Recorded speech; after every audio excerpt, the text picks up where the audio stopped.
Okay, good morning, everyone. Welcome to the next virtual planners gathering here. Our focus is on social districts in Oakland County. And before we get started, I just want to remind you the meeting's being recorded and we will have it posted on our website shortly. And then if you have questions, please type them into the chat function in Zoom. Jim Schaefer is going to be moderating the questions and we'll hold a question and answer period after the presentation. Today's discussion is focused on 3 Main Street community case studies. City of Farmington, Lake Orion, and Ferndale all established a social district.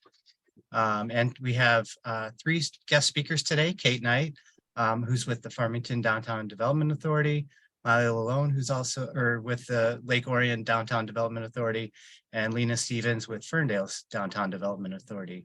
So please join me in welcoming Kate, Molly, and Lena. Thanks. Hi, everyone. Thanks for coming to our workshop presentation today. It's amazing how we've all decided that drinking in public is an excellent economic development tool. But we have 3 proven cases, and we'd like to share some of our successes and mistakes so you can use our failures to propel you forward. I think we're all advocates and we're looking forward to it. I am Kate Knight. I'm from Farmington. We opened our social district on New Year's Eve 2020.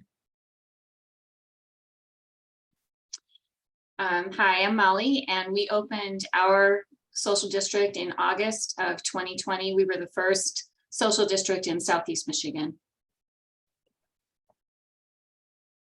Hi, my name is Lena Stevens. I'm the Executive Director of the Ferndale Downtown Development Authority, and I did not do my homework, so I do not remember when we opened it. It was early days. It was pretty early days. We were one of the first to do it because I remember that I shared the list of existing social districts with the Ferndale City Council, and it was very short. So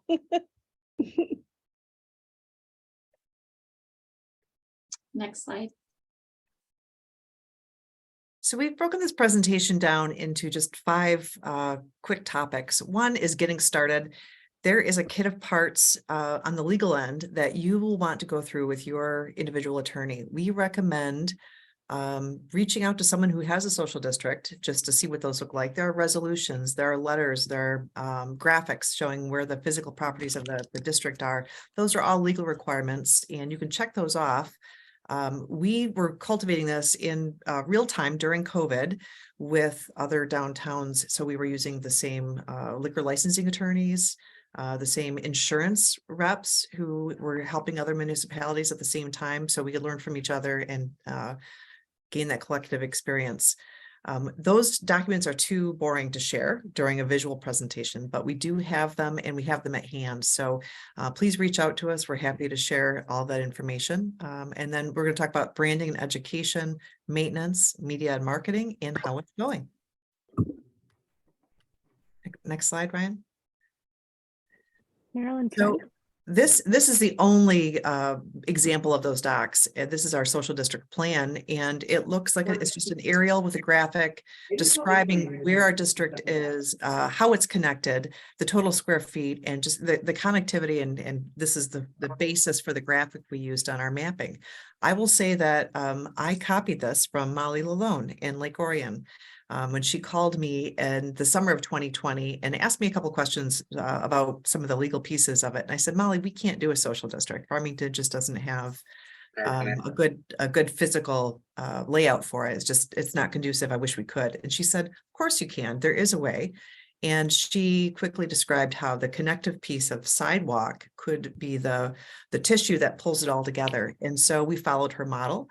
She sent me all of her documents, and this is one of the examples of how we have used their research. We have a Main Street term we called R&D, rip off and duplicate, but it's just it's a good consensus building practice. And thank you for this, Molly. Yeah, and this is Lena and Ferndale. We definitely did very similar things. We cherry picked from as many communities as we could. And I think one of the more time-saving things that we did in early days was my first resolution, because the city council has to pass resolutions in support of each applicant, then going to get their permit from the state. And I cannot remember which community it was, but they said, well, when we passed our first resolution, we included all of the businesses, whether we knew that they wanted to participate or not, so that we would have that resolution with as many of the businesses as possible, and we wouldn't have to keep passing them individually and taking those to council and, going through that process. And for a city like Ferndale, where we have dozens and dozens of establishments that could participate, that has been one of the best time savers. And I cannot remember which community I stole that from, but whoever it was, I'm always grateful for that. Every time I have to go look and see if that business was included in that resolution. Lena, that's brilliant. That's a great tip. Yeah, it was. It wasn't my idea, but it was brilliant. Next slide, Ryan. So branding is a choice. You have the option to create an identity or a brand. Now in Farmington, we have a Main Street structure and we have a promotion committee with a global creative director.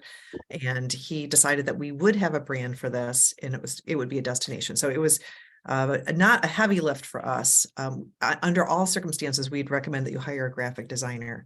And we've seen social districts across the state of Michigan ranging from a created brand like the Syndicate to just a parking nomenclature that you have from DPW. That works too. And frankly, it's easier for some users to understand. The branding piece of it is, as long as it says social district and it hints at the nature of it. We've had this discussion with our three panelists here. We have examples of doing it that way and not. Next slide, Ryan.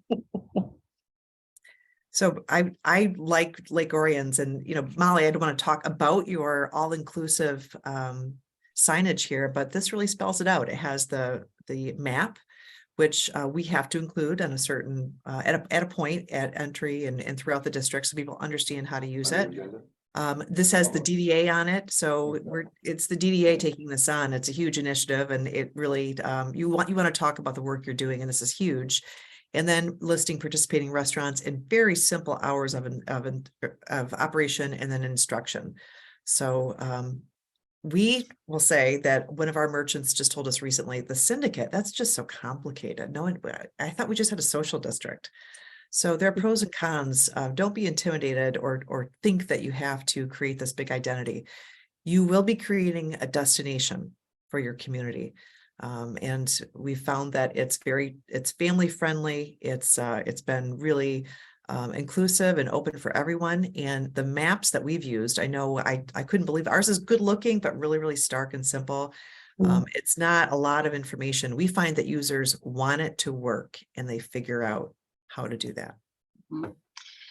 This graphic is on A-frames all over downtown Lake Orion, and then up in the corner, up in the right-hand corner where it says DDA Lake Orion downtown, and it says Social District Commons area underneath it. That is just a sign that's on poles at the entrances of our downtown area, because we have to show where the boundaries are. So we just kept it real simple. Next slide, Ryan. So education, and that education and branding and messaging signage all go in together. Rules of engagement. We picked up this really bulleted kind of whimsical language suggestion from another downtown that was doing it. And we like that square format. So we have print material. And this is just a handout that our bar owners have. It helps their staff, it helps visitors kind of carry it with them and understand as they're ordering or where else they can stop. It's a good tangible piece. We also have this on our signs. A-frames, as Molly suggested, and I've seen in other places like Saugatuck, Douglas, and up north, actual decals, vinyl decals on the ground. We do another discovery call. On this side, you're in. And on this side, you're out. So just layers of messaging are really helpful. One thing I wanted to add in too with this print, the signage, and all of the other parts, including hardware to mount the signs, we bid that out with one local printer. So all of us have to get a number of bids on these things, and that's one piece of it. It turned out that our local printer just fabricated all the signage as well. So it was a coordinated effort, but they gave us great pricing. It's easy for them to update our PDFs if we have changes. Inevitably, there are changes in the hours of operation, or you have someone else join the social district. Having that flexibility with one fabricator or printer is really, really helpful. Next slide. Okay, so I could not agree more with what Kate said about getting, sometimes you can get caught up in a name and getting cute and things like that. We got very lucky. So our name is Patio Zone, and the way that came about, it was, we had, at the time we had an assistant communications staff person within the city of Ferndale, so not DDA, but they had started working with us a lot during the pandemic when we realized that humor was really helpful. Anything we could do that was supportive but funny was taken very, very well during the pandemic. So the biggest thing was, it started with me working with Lindsay when we had our social distancing signage, and she messaged me. She said, what if we start using song lyrics? And the first one was, don't stand so close to me. And people loved it. So we had that, and then we went with other song lyrics. And I think we did one from Whitesnake, and then the lead singer of Whitesnake actually like tweeted it or like commented on it. So we decided to take that same strategy as we were looking into getting into social districts. So I Microsoft Teamsed her, and I said, okay, let's play with this. If we don't want to call it a social district, what can we do? And she was like, hold on. She drank 2 White Claws, and she came back and she was like, what do you think about acronyms? I'm like, not sure. She said, Patio Zone, pay and take it outside. And I was like, done. I resigned. That's a beautiful name. That's amazing. I could quit today. This is beautiful. And so we decided to go with a lot of humor. So for us, our branding and our education was very, very much combined, because we wanted to use that sense of humor and a little bit of whimsy, but also be very serious about this, because while we can stand here today and look back like this has been a huge success, you have to remember that at the time, there was angst. There was angst from the police department. There was angst from, certain members of city council and things like that. So we couldn't just be flippant about it. We had to be very serious, but we could do that and still have fun with it as well. So this is a really good example of that. This sign is actually printed out on, not A-frames, those wind signs that are weighted at the base, so that we could put those throughout. They're also on some signage that's on like lamp posts and things like that. And you'll see more funny signage that say like, back it up, when you get to the end of our patio zone and things like that. So this is how we started off. And then obviously, so for us, those maps and things were, I think, are really good if you have fewer number of participants. We have, I think at this time we have 20 or 21, and it was always changing. It was always growing. So it was difficult for us to get print material because it would be out of date relatively quickly. So we went with the QR code model to say, go here, and then you'll see the updated list of participants in the map. So this is really how we combined education and branding.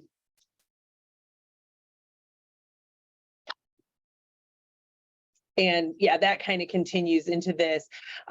When I talked about some of the reticence or some of the concerns that people had initially, we took a much more conservative approach when we initially created our social district. We actually had 2 commons areas, which are districts within themselves where people cannot flow in and out of them.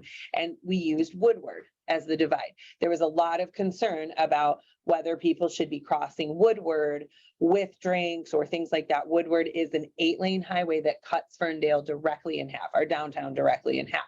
So we had 2 commons areas, and we did not allow we closed the patio zone during events because Ferndale has some large scale events. That has now changed. After we saw success for a year and a half, we did not have any issues. The police department was absolutely fine with everything. We went back to council and said, let's combine the zones and let's have them open during events. So events can still petition to have it closed, so that option is still there. But last year we actually did practice with having it open during events, and this was another good example. So this was on an A-frame sign at every entrance of the event, telling people, no, you need to keep that drink out of this event. But again, trying to be sort of funny, trying to be a little lighthearted if we could, so that we're sort of combining that branding with the humor, but also being serious at the same time.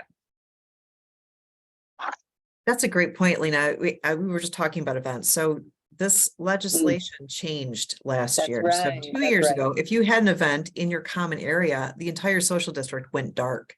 Yes. And getting that word out both to merchants, and so having their staff understand that they couldn't even distribute outside of the event. You've never been able to take it inside a special event, but if you had one of your common areas consumed by other activity and programming with a liquor license for a special event, no one could sell during the social district. So it changed. And last year we were able to run the social district. People would gather with, their friends and family and have a dinner and beverage experience before they entered in our case, a craft beer festival called Harvest Moon. And so that was an evolving piece of this legislation, which was really helpful. If you don't think that there's any good bipartisan work coming out of Lansing right now, this is really an exception for that. I mean, it's really, the legislators really listened to downtowns and social district administration teams, and they made this adjustment, and it really works best for business. I can't believe I had totally forgotten that in those early days we legally couldn't do it. And the fights we had to have with some of the businesses, they would get so upset. It was very difficult because you can't just always pass the bucket. They're like, well, why? And I'm like, it's sometimes you're just like, I don't know why, we just can't, and so that change in the legislation was a really big deal. That was great. So Lake Orion, we have events in our downtown, and we specifically just created our map and our boundaries to not include the places where the special events happen, because we knew that we were going to want to, those restaurants needed to stay open, and we wanted them to stay open. We had a lot of cooperation with the village and a lot of discussion. The village council was very concerned about helping our businesses thrive during the pandemic. So this, social district was one thing that we did, and then we had outdoor patio space taking up on-street parking. We had barricades to make sure everyone was safe, and everyone could be safe. But one of the things that we figured out is we have the American Legion, and they're a membership organization. They have a liquor license. They were able to get a social district permit, but it turns out because they're a member organization, they when they are having anything that's going on their property, it becomes a special event. It becomes a beer tent kind of. Essentially it's like a beer tent. So when you have a beer tent, what is bought in the beer tent stays in the beer tent, and what's bought in the social district stays in the social district. And that is something that the American Legion has to do. They have, they've got a cornhole league that is, it happens all summer, and it's Thursday nights, and it's outside on all of the streets in downtown.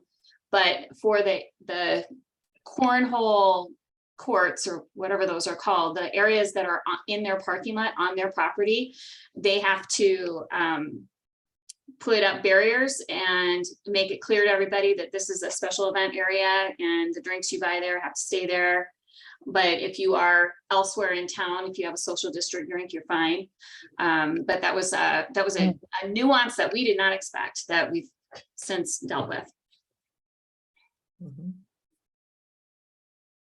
And then one last note on education too. We were talking about getting the word out and making sure not only your visitors and consumers understand how this works, but that merchants are talking to their staff about it. Ultimately, the liability is on them. And if they don't follow through or execute properly and legally, it puts everybody at risk.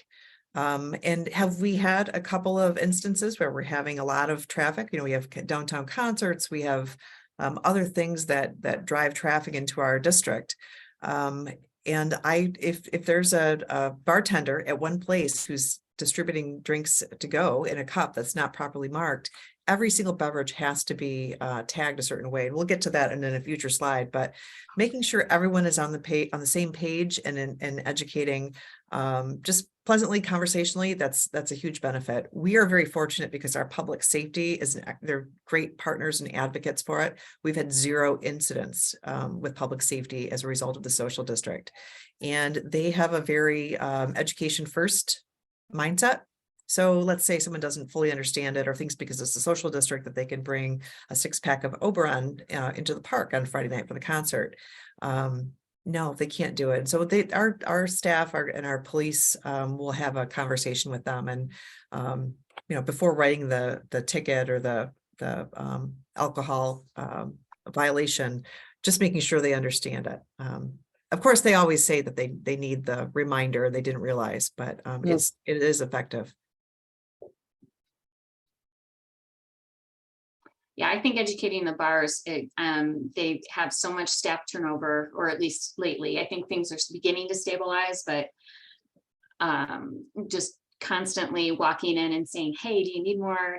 Do you know about the social district? Do you need stickers? Do you need anything from us? And that'll open the conversation for bartenders who maybe had no clue. Next slide. So here's the designated container slide. It gets its own slide. This has the whole gamut, and we've discussed this just on our panel. There are ways to handle it. Muskegon, I think that they are the OG social district. They buy all their cups pre-printed and then sell them to merchants. So it's a big area, it's a bigger operation.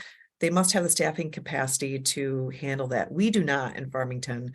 So we don't do any of it. If you prove to us that you've applied for the social district, and in many cases we've helped you walk through that process, we'll send you a PDF, a logo that you can then take to your printer and knock yourself out. However, you'd like to make sure that your containers your one-time use cups are properly printed. So they have to have a logo with your business and also our business, our social district.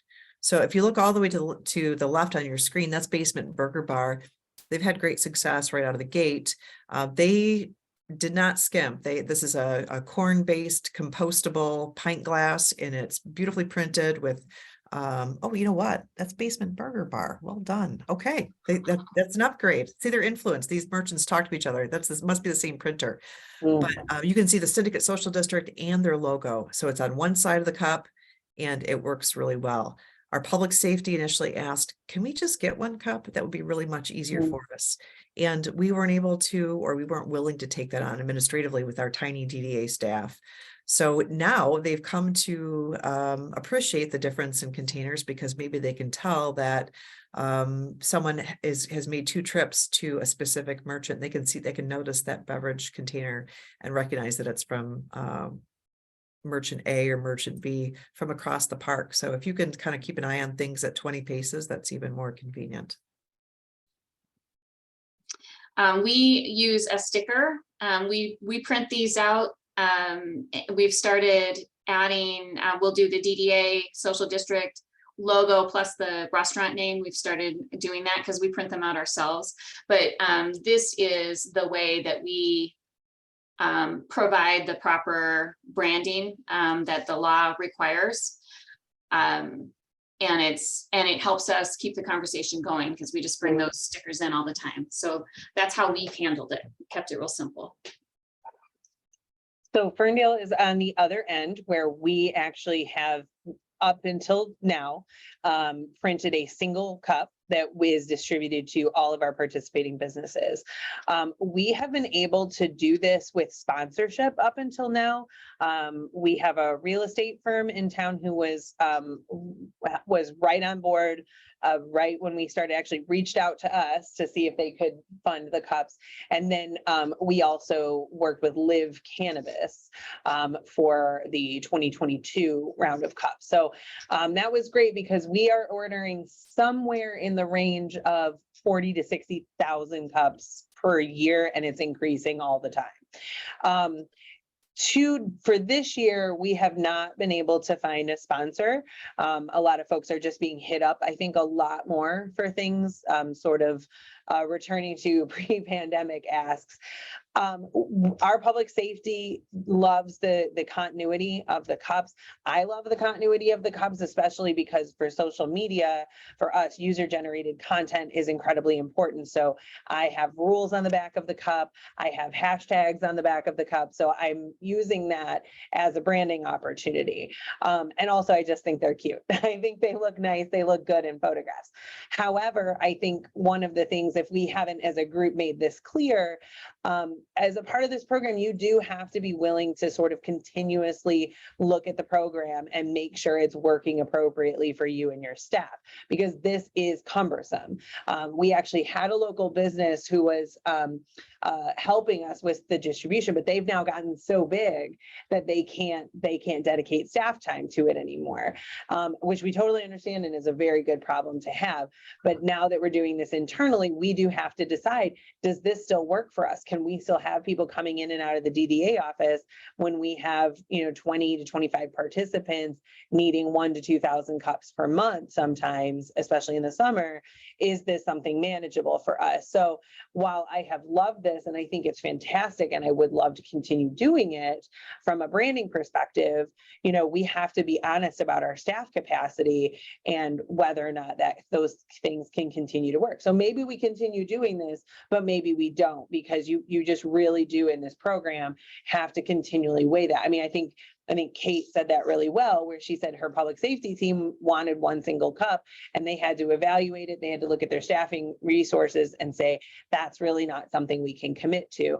And you do need to do that, because otherwise you write a check that you can't cash. If you say, yes, we will do that, and then you find it difficult, it's something that needs to be part of the equation. But from a branding perspective, I cannot argue with having the same cup and the same design on every single cup, and then they put a sticker on the side. We even branded their stickers. Up until today, they've had a very specific sticker and they write their name on it. So everything has been consistent. It's just now at a point where we need to know whether we can continue to staff that. Good. Next slide. Well, this is the most hideous slide in the presentation, and I fell on my sword You did. to provide the grossest picture in the this is in downtown Farmington. It's only happened once in 7 years that we've had this overflowing trash receptacle, and I asked Lena and Molly, and they never have overflowing trash Never. in their It downtowns. never happens ever. So yeah, words out. We missed this one. But the reality is, it is a lot of trash. So you heard Lena say 40 to 60,000 cups a year. In case you're wondering what the economic development impact is in your community, if you're making a decision to do it or not, it's worth it. So with that comes increased budgeting for staff. In Farmington, we hire seasonal porters. So they'll be coming online, they get out of college, or we have a Parks and Rec employee who helps us part-time because he just really enjoys walking through downtown, and he's almost retired. But they come in Thursday through Sunday, 4 o'clock to 9 o'clock, and they pick up beer cups, they change trash, they wipe down, they scrub ice cream, beer, coffee, all the things that we're experiencing record use in our walkable districts now, and that's a great issue to have. And I will just put a little plug in here. Through Oakland County, we've had access to Placer AI data, and that told us in Farmington that we had last year between April and September 1.6 million trips into our district, and we have fewer, I would say, than Ferndale, but we didn't realize it, and it justifies that budget allocation, but we're limited in what we have to spend. So our receptacles, we had to add more. They're not the same high quality powder coat Victor Stanley universal spec that we use on our streetscape elsewhere. We have to be creative with that. Extra signage just for levels of A-frames and making sure we have the legal requirements for that district feel so we can let people know where it is and how it runs. Maintenance is very important. More use equals more spend, but it's well worth it. Just have to consider it. Let's move past this ugly slide, Ryan. And so community brand, this is a happy slide.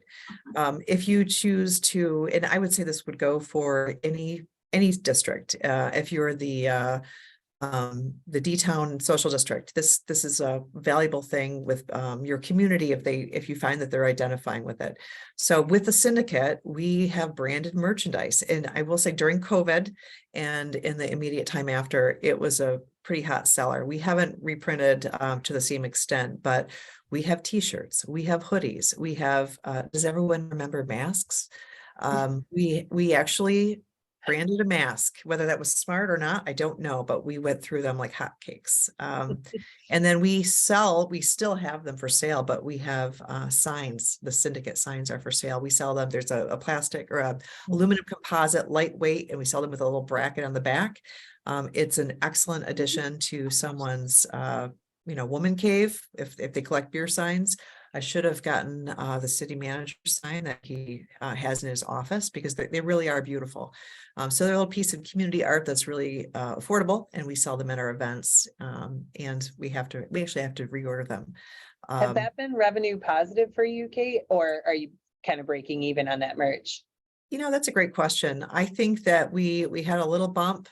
Again, whether we have time to sell it, we haven't listed it online, but we have it available at events. We'll trot it out. And we went through it on walkable events where people were really engaging in the syndicate. And again, our beer festival that we have, Harvest Moon, it was a hot seller. So we have a feature down here. Wixom has the Junction. Shout out Laura. So they have merchandise available there. And Lena, your merchant really took us on with that was really cool. And actually so on the right there you see a beer can that says patio zone. This is a non-downtown business, so this is something called Ferndale Project that's on Livernois Street, so well away from our downtown. And I think it's a great example of a rising tide lifts all boats. And they came to us and said, we'd like to do a limited edition run of this beer and use your branding. And we have did it very officially. The DDA board approved them being able to use our material, and they actually sold it. So it was for sale in some local grocery stores. It was actually for sale around the state. But it was wonderful to just see that what we were doing, it was this real proof that what we were doing was something that people liked, to have a non-downtown business be that interested in it, be that excited. And it was a great marketing hook. I think in this sort of slide, I think when we're talking about the value that the social district has brought to Ferndale, I think, yes, there's the direct financial benefit to the businesses, especially when I've been able to provide the cups for free. That means it's just literal pure profit for our businesses up until now. But honestly, one of the best things for us has just been the hook, that we get to incorporate patio zones into everything that we do. So when we're saying we're having an event at Schiffer Park, there's going to be free concert. Make sure to go grab your patio zone drink from one of these 20 participating businesses and meet us over in Schiffer Park. Or we're going to be doing this other event, or just, hey, come on down to downtown Ferndale. It's a beautiful day. Don't forget to get your patio zone drink. So for us, really this marketing and the branding, to just keep that kind of flowing, because in social media, especially, you always have to give people a reason. Why are we saying come? And so if you're just throwing something out there, like just come to downtown Ferndale, it's not as compelling if you're like, come to downtown Ferndale because you can, get a drink and walk around and do some shopping. And I think when Ferndale Project reached out to us to say we want to do a branded beer, it was real solid evidence for us that what we were doing was working. And I think that's really important for us. And it was really fun. As far as community brand goes, we have Lake Orion Light beer that one of our restaurants contracted to have made. But what I like is we have our Stronger Together campaign with Oxford and Lake Orion, and we both have social districts. And when we do Stronger Together events, which are the same event that happens in both communities, our businesses will do a special drink. They will advertise their special drink.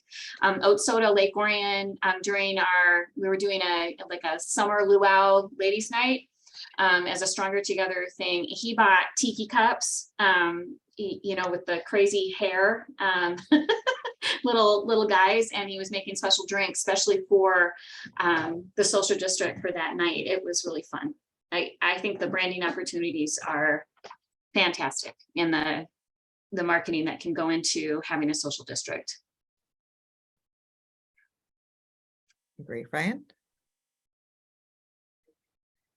So social campaigns, I think this really continues upon what Molly and Lena both just talked about. It's user-generated content. It's campaigns that we're pushing out. We had, and these are examples. This isn't the most visually clear slide, but it shows downtown Farmington, downtown Lake Orion, and then the patio zone TC Whiskey Outpost. And that's an example of the Ferndale patio there. These are pictures that have been taken by users in action during events, and it's called call to action. So you can see downtown Lake Orion at the top. They say come down every Thursday for social district nights. And Molly, I'm so excited about what you're doing. I'd like to brag about what you're doing with Oxford and the trolley that's going back and forth. Talk about a destination. The downtown Farmington, I will say that on the left, that was from a ladies' night out that we hosted last week. We only do 2 a year, but it's a perfect day. We do a syndicate map linked to that, and then participating locations. And so Jess on my team lists all the merchants who are involved in the social district. So it's a live link. You can hit what they're doing. And if they're really paying attention and using this to the max, they have what's happening, menus, latest features, how they're participating in the event, and directions on how to get there and what their hours are. So on our latest spontaneous ladies' night out event last Thursday night at 5 o'clock, we put something out and we engaged more than 10,000 people organically, just because we all remember what it was like last Thursday in Southeast Michigan. It was a blip of beautiful 70-degree weather inside some freezing rain clouds. So everyone ran downtown. These social campaigns are a very effective call to action. We spend time on them and we push them out, and we really are looking to see which merchants are providing that content. It's very, very effective marketing for the entire community. And So sorry, you go ahead, Molly. Thanks. I just want to go over these pictures here that are in the center for downtown Lake Orion. We had the igloos there. That's an example of our taking up the on-street space. We don't need to do that anymore. We're not doing that. But in 2020 and 2021, we definitely needed to do this. So we were. And then below that, below the igloos, this is actually a clip of a video of one of our businesses crafting a cocktail that is specifically for the social district. This is our featured social district, and it's, he created it and then poured it into the glass and handed it to the camera. So that was fantastic and fun. The people in the alleyway here, this is our alleyway. That really it's simply between two buildings, and it links a parking lot to the street, but people love taking pictures in it. So they were there for us for one of our Stronger Together events. And then down in the bottom, we host an ice fest, and this is in front of Sagebrush. They contracted for a 10-block ice sculpture, and the fellow out there is using a chainsaw to create this big gigantic dragon. And we had barricades out on the on-street parking so that people could gather around him with their social district drinks and watch him make this sculpture out of the blocks of ice. That's That is Very, very cool. That is very cool, Molly. I love it. So I'll just add, we have plenty of content like that we push out, but the slide or the picture all the way on the right that I wanted to share was, I think for us, we really feel good when a business takes the photo and shares it on their own channels. It's more common that you're going to see something like on the, this like downtown Ferndale sharing pictures of it, but here, every once in a while or more lately, you'll see like this, where Traverse City Whiskey mocked up a picture, took it like that. And that, again, that's where sort of the branding of the cup comes in handy because it's recognizable and it's the same. And we love seeing that. Anytime that we're offering something to the businesses that they find useful enough to then go share organically is like, we're chef's kiss. We're very excited about that. That's great. Ryan? So media coverage is great. You can promote all you want, but until you find yourself in the news, you're reaching your own community, but it's good to have a destination to draw you across the county, across the state. I think that we've reached a point where people are aware of social districts and understand what they are, but some of these articles that we had, ours in the middle there was from January 14th, 2021, and it was brand new. I think at that time it was 2 weeks old. And it was an announcement to the public with great engagement on the article about what is this new syndicate social district. So they actually use the graphic with the map. So that's a good example of using professional graphics, making sure that it's easily recognizable. And Lena, to your point, having something well branded or using professional photography, it's always money well spent. Yeah. So we have a couple of articles, Outdoor Social District opens in downtown Farmington a year later, how it was going a year into it. And then you can't top Our magazine in terms of beautiful photography. And 7 delicious drinks to enjoy in Ferndale's patio zone. At that point, late May, that might have been fairly new, Lena, right? It was. Yeah, that was some of the early coverage that we got. And that was really great because at that time, I'm not sure if that was pre-vaccine or not. It might have been just post, but we were still very, very much in the emergency or very urgent phase of the pandemic, and any good news was welcome with open arms. There's so much negativity. There still is today, but there's more positive out there than at that time. So it was really great just to have that positive news story, something new, something fun. It was great. So we were so excited when Our Detroit and some of the other media sources in Detroit picked it up. We can't underestimate the impact of this program and this legislation during COVID. We have examples in downtown Farmington, merchants who have told us that they stayed in business because of the social district. That's amazing. And on a smaller scale for us, Farmington Brewing Company would give the example that they sold in the first year an average of 25 pints a day. So do the math, 25 times about $7 a pint. That's a really nice point of revenue for businesses who were struggling with indoor dining restrictions and then also staffing. Yeah. So to be able to legally sell a beverage to go and use one bartender or one staffer to sell lots of drinks heading out to enjoy in a common area. It was really an effective economic development tool. We can't say enough good things about it. And I think that's a good lead into the last slide, Ryan. How it's going. So it's still going well. The photo on the left, I love, that was taken just Thursday night at our Ladies Night Out event. So one of our merchants, One Up, Barcade, if you brought your social district beverage in, you could play beer pong, and I will tell you it was a hit from ages 21 to 101. And this social district killer is on her second round. This is a beautiful high resolution photo, and it really reflects that the social district is for everyone. It's really been embraced by all kinds of people. We have young families come down to have their little tiny kids ice skate at Riley Park, and the parents will just sit there and enjoy a very quiet glass of wine. And everyone's wearing snow pants. It's a real destination maker. We find it's a success, and we would do it again right now, whether we had the pandemic or not. And Molly, I love this photo that you have too, and outside wine bar.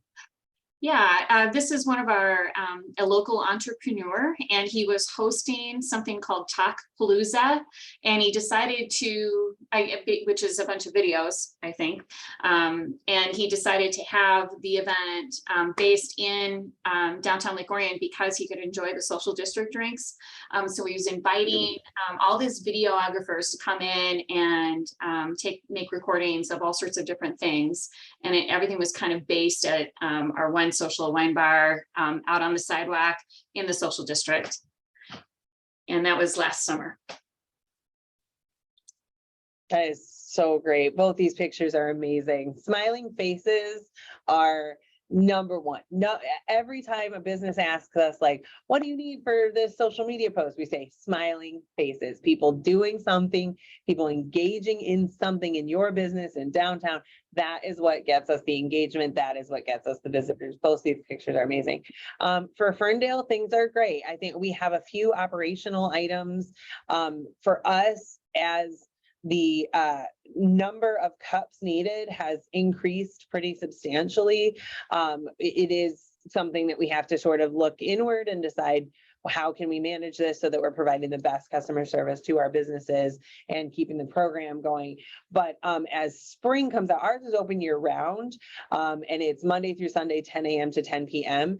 So it never closes, but you know, it absolutely becomes less popular when it's cold for obvious reasons. So as spring hits, it's definitely, we're starting to see it more. For us in Ferndale right now, we also have some very significant construction right through the middle of our downtown. So for anybody who doesn't know, Woodward Moves is a project in which Woodward Avenue is being repaved by the state of Michigan. It was in need of significant repair, but we are also working on a road diet, which is going to add bike lanes, a two-way cycle track on either side. So this is very significant. You know, construction is never fun, and this goes right through the heart of downtown. And the businesses on Woodward can't have patios this year. They cannot have sidewalk patios. It's not safe because there's construction going on. So we're definitely now seeing an uptick in Woodward businesses that didn't participate before coming to us to say, how can we participate? Because now they need to offset to see if they can find a way to offset the fact that they won't have that patio. So we're finding it useful in some very logistical ways this year. And so we're very happy to have it. Same thing as what Kate said, I would do it again today in a heartbeat, pandemic or no pandemic. It's actually relatively, once you get it going, it's relatively easy. Day to day, it really doesn't take that much staff time for me to manage. Getting it up and running, checking in with it every once in a while, that kind of stuff. You know, once it's operational and you have it streamlined, it's pretty easy to do, and I think it's well worth it. Ryan? So this is our grand conclusion.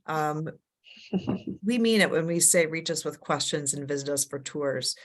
Here in Farmington, we have hosted a handful of municipalities, and I think specifically it's helpful when you're trying to learn about a new concept. You know, we love the reciprocation. We've just visited Oak Park a few weeks ago to understand their MoGo bikes and linear park along 9 Mile and their social district, and they had come to visit us.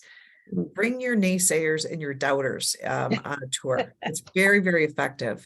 If your if your public safety director or your police chief has a question, and they're saying, nope, there's no way we're going to do it, or you have someone on council who's really just a doubter, bring them on the tour. Let them walk through the downtown, see how it looks and feels. We do live research on our tours, so we'll stop in and we'll order. You can experience what it's like to have that margarita or pint. I mean, it's hard work, but someone's got to do it, right? Every day we're doing the research here. But if your chief can ask our chief, and I will say that our police chief never does that, but the DDA is different. We have to do live research. those are really, really valid ways to just quell fears and get questions Absolutely. asked that maybe you're not thinking of, that maybe your DPW or public safety departments are really concerned about that haven't occurred to you. So that live sharing of information is really, really effective. Certainly have them call us.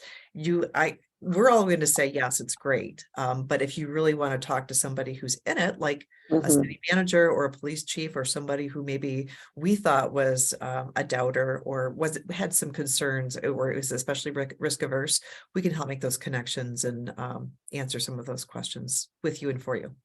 Yeah, same. And we could always do virtual too. So if you don't feel like it's something where you can get staff, out here for some live research, virtual would be absolutely fine. Happy to pull in other staff. Our village council actually held a public hearing to be sure that the public was ready for the social district. And of course, the public was ready.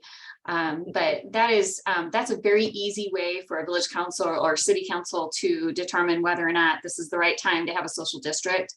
And I think it's an effective way for your DDA. That's something that your DDA could offer to your council if the council is dragging their feet. Yeah, absolutely. Excellent presentation. We do have a few questions.